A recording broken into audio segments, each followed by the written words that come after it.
Hello दोस्तों, नमस्कार, प्रणाम। हम राइटर रविशंकर कुमार। तो आज मेरे स्टूडियो में एक सिंगर आया है जिसका नाम है सामू भोजपुरिया।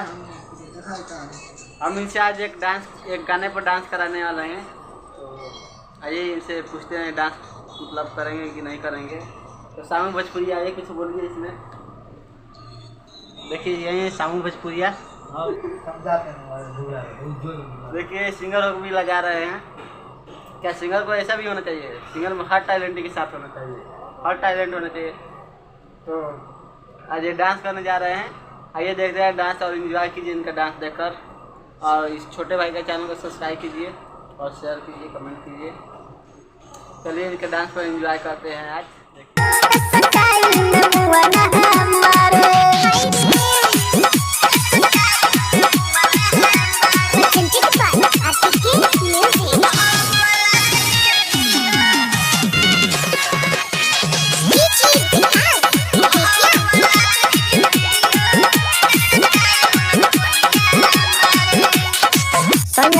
शंकर के हम अपना कितना करी बड़ाई हो, हम दिमाग पर रोही में जागे करे जवनिया खराई हो।